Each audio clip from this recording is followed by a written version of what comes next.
North Korea के तानाशाह Kim Jong Un और सुर्खियों का पुराना रिश्ता है।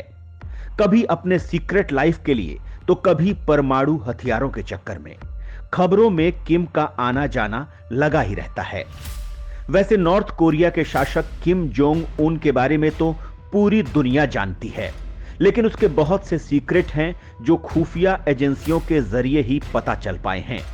उनमें से एक है नॉर्थ कोरिया का प्लेजर स्क्वाड, जो तानाशाह की अय्याशियों का सबसे बड़ा अड्डा है। लिहाजा इस वीडियो में हम नॉर्थ कोरिया के इस प्लेजर स्क्वाड को डीकोड करने वाले हैं। क्या है किम जोंग का सीक्रेट अय्याशी वाला अड्डा? स्कूली बच्चियों के लिए सबसे बड़ा नरक क्यों है प्लेजर स्क्वाड? प्लेजर स्क्वाड में क्यों चुनी जाती हैं वर्जिन लड़कियां? अपने भारत के मुगल काल में हरम का नाम तो आपने सुना होगा, जिसमें क्रूर मुगल शासक देश की खूबसूरत महिलाओं को उठवाकर उसे अपनी विलासिता का शिकार बनाते थे। खुफिया एजेंसियों का दावा है कि नॉर्थ कोरिया के तानाशाह किम जोंग उन के पास भी एक सीक्रेट हरम है, जहां खूबसूरत स्कूली वर्जिन लड़कियां उनका मन बहलाती हैं। 2000 से ज्यादा लड़कियों से बने इस हरम का नाम है किपुमजो, यानी प्लेजर स्क्वाड। माना जाता है कि किम के हरम में वो लड़कियां रखी जाती हैं जिनकी वर्जिनिटी भंग न हुई हो। कैसे होता है प्लेजर स्क्वाड के लिए सिलेक्शन? साल 2011 में किम के सत्ता में आने के बाद दुनिया ने माना कि विदेश में पढ़े किम का आना उत्तर कोरिया से रहस्यों का पर्दा हटाएगा, देश से गलत प्रथाएं खत्म होंगी। लेकिन ऐसा हुआ नहीं। किम ने अपने दादा की शुरू की गई सेक्स एंटरटेनर रखने की प्रथा खत्म नहीं की। प्लेजर स्क्वाड कहलाने वाले लड़कियों के समूह को खास किम और उनके वफादारों के लिए रखा जाता है। इसमें प्यूबर्टी एज में पहुंच चुकी 13 साल तक की बच्चियों को भी जबरदस्ती रखा जाता है। इसके लिए किम के लोग लड़कियों के स्कूलों पर नजर रखते हैं। अगर कोई लड़की उन्हें स्क्वाड में शामिल करने लायक लगे तो उसे पकड़ा जाता है।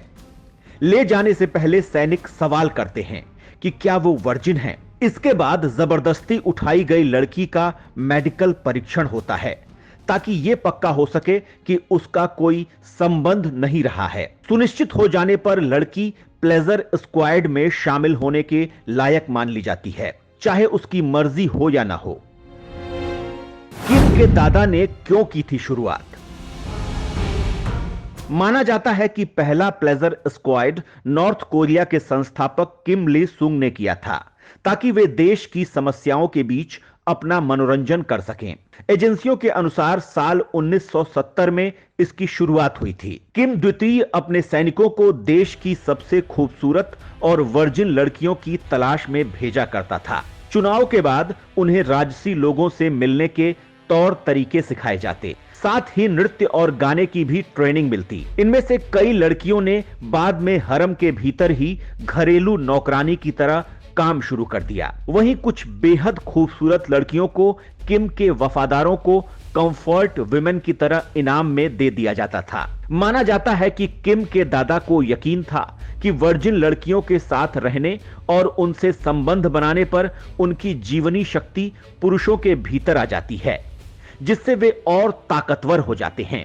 जबरदस्ती उठाकर मनोरंजन के लिए रखी जाने वाली इन लड़कियों के पेरेंट्स से कहा जाता था कि उनकी बेटियां जरूरी मिशन पर हैं, और डरे हुए पेरेंट्स जानने के बाद भी इसका विरोध नहीं कर पाते थे। कैसे होता है प्लेजर स्क्वाड से रिटायरमेंट? 20 साल की होते होते लड़कियों को प्लेजर स्क्वाड से रिटायर मान लिया जाता था। इसके बाद उनकी दूसरी ड्यूटी शुरू होती थी। या तो वो घरेलू नौकरानी बन जाती, या फिर सुंदर होने पर किम के सैनिक या दूसरे वफादार उन्हें अपने साथ ले जाते। प्लेजर स्क्वाड में लड़कियों की अलग अलग श्रेणियां भी हैं। जैसे डांस गाना अच्छी तरह कर पाने वाली लड़कियां यही काम करती हैं। कुछ लड़कियों को ट्रेनिंग देकर गुप्तचर के काम पर रखा जाता है। वहीं लड़कियों की एक श्रेणी सिर्फ सेक्सुअल प्लेजर देने के लिए होती है, जिसे स्थानीय भाषा में मंजोक्जो कहते हैं।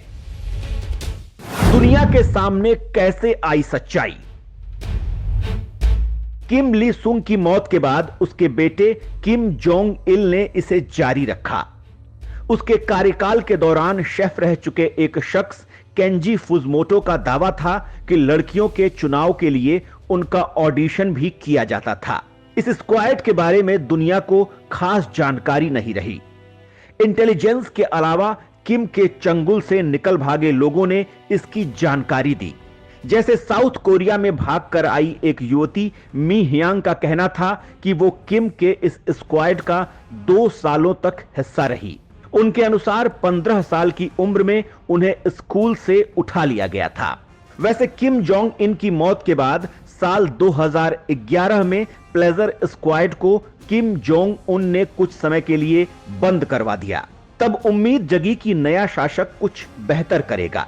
हालांकि बाद में इसके पीछे यह वजह बताई गई कि किम जोंग को अपने पिता की सेवाएं दे चुकी लड़कियों पर यकीन नहीं था, क्योंकि वे काफी सारे राज जानती थीं।